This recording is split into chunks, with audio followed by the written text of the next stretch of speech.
Donc voilà pour le corollaire numéro 2. On a cette fois-ci f, une fonction continue sur l'intervalle AB. Si f de A fois f de B est négatif, alors l'équation f de x égale à 0 admet au moins une solution dans l'intervalle AB. Cette fois-ci, on n'a pas l'unicité. On n'a pas une seule solution. Pourquoi? Parce qu'on a tout simplement continu.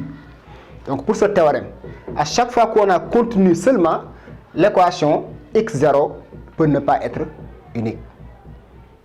F de x0 égale le x0 peut ne pas être unique.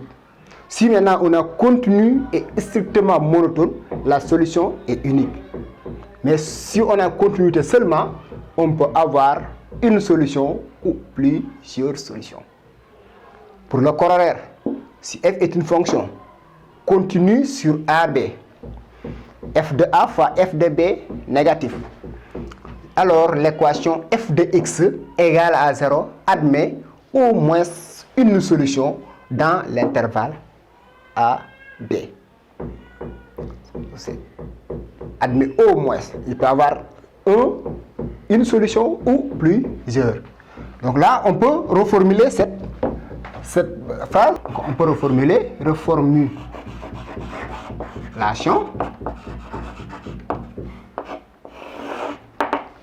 Donc je peux le dire autrement. Si f est une fonction,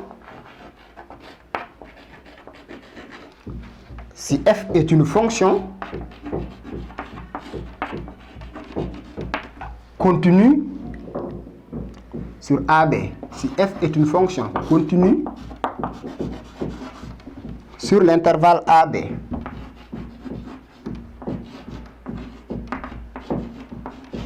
et si f de A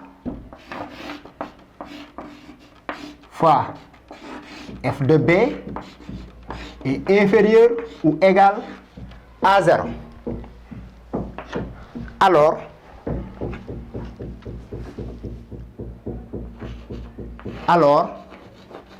il existe au moins un réel x0, alors il existe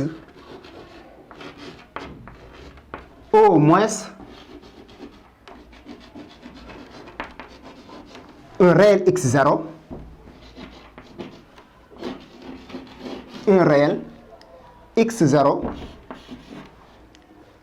de AB dans l'intervalle AB tel que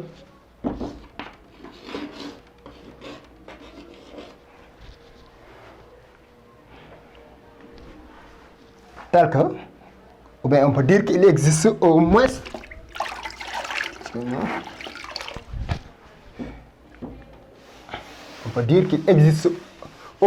un réel x0 appartenant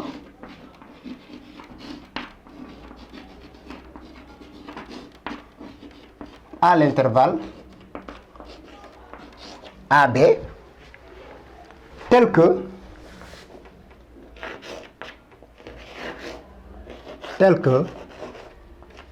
f de x0 égale à 0. Donc, si f est une fonction continue sur l'intervalle AB, et si f de A fois f de B est inférieur ou égal à 0, alors il existe au moins un réel x0 appartenant à l'intervalle AB tel que f de x0 égale à 0. Donc ces deux phrases sont identiques. Soit on peut dire que l'équation f de x égale à 0 admet au moins une solution dans AB, ou bien on dit qu'il existe au moins un réel x0 appartenant à l'intervalle AB tel que f de x0 égale à 0. Donc ces deux phrases sont identiques. On peut utiliser l'une ou l'autre. Donc c'est ça le corollaire numéro 2. Dans ce corollaire, les hypothèses, on a seulement deux hypothèses pour avoir la solution. La première hypothèse, c'est la continuité. Et la deuxième hypothèse, f de A fois f de B est négatif. Donc là, les hypothèses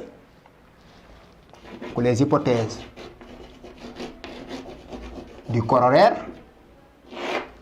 Première hypothèse, f continue sur AB, f continue sur l'intervalle AB.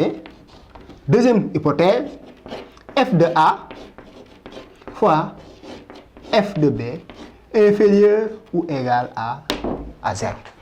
Donc si on a ces deux hypothèses remplies, on peut dire que l'équation f de x égale à 0 admet au moins une solution dans l'intervalle AB. Ou bien on dit qu'il existe au moins un réel x0 appartenant à l'intervalle AB tel que f de x0 égale à 0. Donc voilà pour le corollaire numéro 2.